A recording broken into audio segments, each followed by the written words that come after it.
Ya, Assalamualaikum warahmatullahi wabarakatuh. Baik teman-teman, kita hari ini masuk kepada kuliah tata niaga. Sekarang masuk pada fungsi pembelian setelah materi sebelumnya masuk ke yaitu fungsi penjualan. Jadi sekedar flashback ke belakang bahwa fungsi tata niaga itu ada beberapa ya. Fungsi tata niaga itu yaitu fungsi pertukaran, fungsi fisik dan fungsi fasilitas. Dan fungsi pertukaran itu dibagi lagi menjadi fungsi penjualan yang sudah saya berikan materinya kemarin. Setelah itu fungsi pembelian ya. Jadi ada sub lagi ya. Jadi fungsi pertama fungsi pertukaran terdiri dari fungsi penjualan dan fungsi pembelian. Yang kedua fungsi fisik dan yang ketiga fungsi fasilitas. Fungsi fisik ini dibagi lagi ya. Fungsi fasilitas ini dibagi lagi. Nah, sekarang kita masuk kepada fungsi pembelian. Sebagaimana kita tahu bahwa fungsi tata niaga itu yang artinya semua jasa-jasa atau kegiatan dan tindakan yang diberikan dalam proses pengaliran barang dari tangan produsen ke konsumen. Jadi dalam proses datangnya barang dari produsen ke konsumen itu ada kegiatan, ada tindakan-tindakan yang diberikan dalam prosesnya. Itulah yang disebut dengan fungsi tata niaga. Nah, sekarang kita masuk ke fungsi pembelian ya. Pembelian dalam bahasa Inggris disebut buying ya, buying, membeli.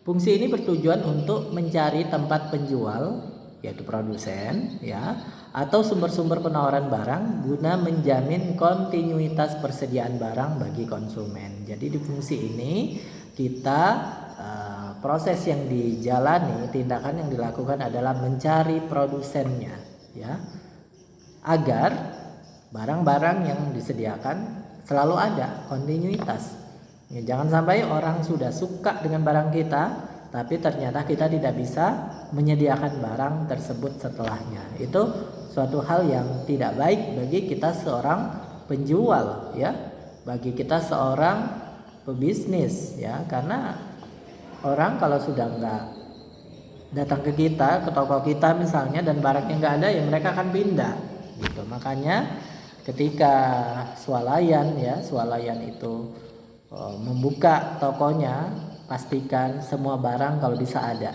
dan stoknya selalu ada. Maka tampilan penuh di rak-rak itu suatu hal yang menarik bagi konsumen ya, bagi konsumen ya. Jangan sampai kita abaikan misalnya gula ya, gula harusnya penuh. Jadi kalau dia sudah beberapa hilang kita isi lagi, terlihat penuh terus, jangan sampai cuma 1-2 ya, itu tidak menarik bagi konsumen. Nah, disitulah kita melakukan fungsi tata niaga di fungsi pembelian. Nah, fungsi ini terdiri dari beberapa subfungsi lagi ya. Subfungsi perencanaan pemilihan barang. Jadi kita menetapkan jenisnya, jumlahnya, harga dari barang yang akan diminta atau yang akan dibeli. Ya, kita lakukan di situ ya. Kita merencanakan pembelian barang di sana. Ini subfungsi yang pertama dari fungsi pembelian. Sekali lagi saya katakan menetapkan jenisnya, kita jenis apa, jumlahnya berapa, harga dari barang yang akan diminta atau yang akan dibeli berapa. Itu yang akan kita lakukan pada proses pembelian ya. Fungsi yang kedua dari fungsi pembeliannya adalah melakukan kontak. Kita mencari sumber penawaran. Nah, ya, misalnya mencari penawaran produk dengan harga terendah dan berkualitas. Kita pengen cari produk yang terbaik, memberikan harga terbaik ya, memberikan harga terbaik. Harapannya apa? Kita bisa menjualnya kembali dengan harga yang bersaing dengan kompetitor-kompetitor kita. Maka jangan lelah mencari produsen ya. Jangan lelah mencari produsen tadi. Produsen mana yang baik nih? Barangnya bagus, harganya juga bersaing. Oh, itu yang kita mau ya. Nah, jadi mencari. Jangan sampai juga kita milih cuman harganya murah, tapi barangnya sebenarnya nggak bagus ya. Cuman ini tergantung dari sasaran kita apa. Sasarannya menengah ke bawah, menengah ke atas kayak gitu. Kalau menengah ke atas kan sudah jelas mereka pengen barang yang bagus dengan harga yang bagus, tidak ada masalah bagi mereka ya. Tapi bagi yang kita targetnya adalah yang di tengah-tengah ya, kita harus pandai-pandai mencari barang ini tidak terlalu mahal tapi juga tidak jelek kualitasnya. Nah, itu digunakan keterampilan kita sebagai seorang penjual nanti ya. Baik. Nah, selanjutnya fungsi dari yang ketiga dari fungsi pembelian ini adalah fungsi pengumpulan ya.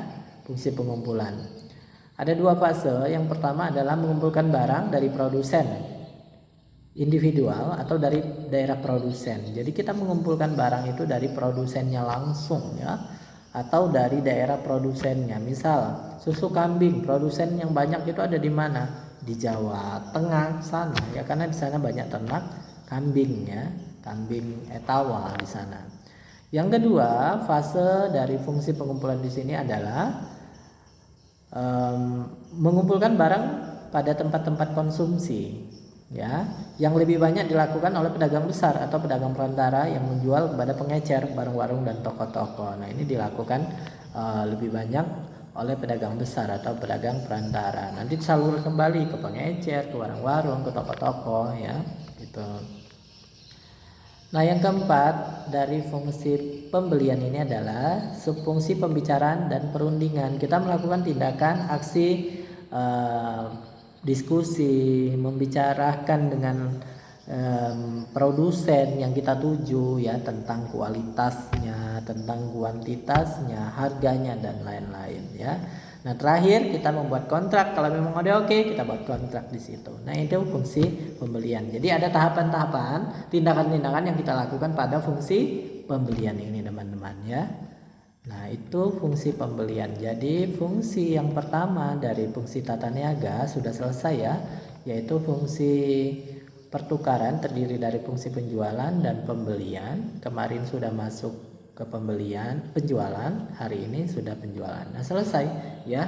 Jadi fungsi tata niaga yang pertama pertukaran sudah selesai, dan hari ini fungsi pembelian sudah saya sampaikan. Fungsi ini kita melakukan beberapa tindakan ya, yaitu mencari produsen, tempat penjual atau tempat produsen untuk mendapatkan barang yang paling oke, paling baik ya dari sisi kualitas, kuantitas dan harga ya.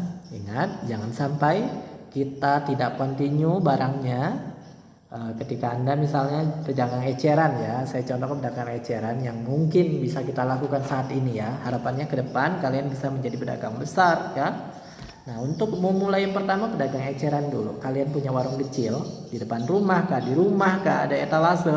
Nah, sebisa mungkin ya, sesuai kemampuan tentunya, kita membuat etalase kita penuh ya, penuh barang sehingga enak dilihat dan menimbulkan kesan kepada konsumen bahwa barang kita tuh laku gitu ya. Bukan berarti sisa-sisa sedikit itu memperlihatkan laku, enggak, tapi kesannya kurang bagus ya.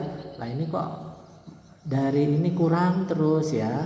Serasa nanti kesannya itu tidak disukai orang karena tinggal segitu gitu ya. Jadi jangan pikir bahwa barangnya tinggal sedikit stoknya itu orang memikirkan bahwa itu laku banget, tidak. Tapi itu bisa menjadi mereka memikirkan barang-barang lama yang sudah lama gitu ya. Tapi kalau kita isi penuh terus, terlihat baru terus, terlihat fresh terus ya.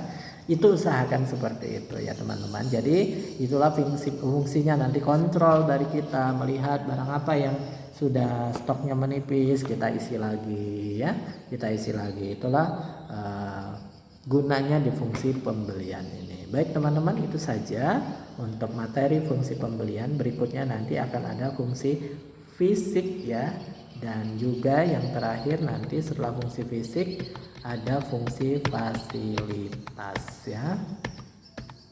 Baik, demikian sharing saya hari ini, semoga bermanfaat. Wassalamualaikum warahmatullahi wabarakatuh.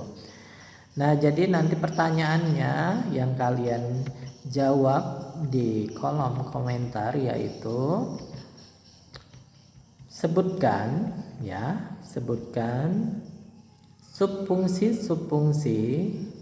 yang harus dilalui oleh kita pada fungsi pembelian ya, atau tindakan-tindakan apa saja yang harus kita lakukan pada fungsi pembelian. dalam proses menyampaikan barang dari produsen ke konsumen? Jawab di kolom komentar.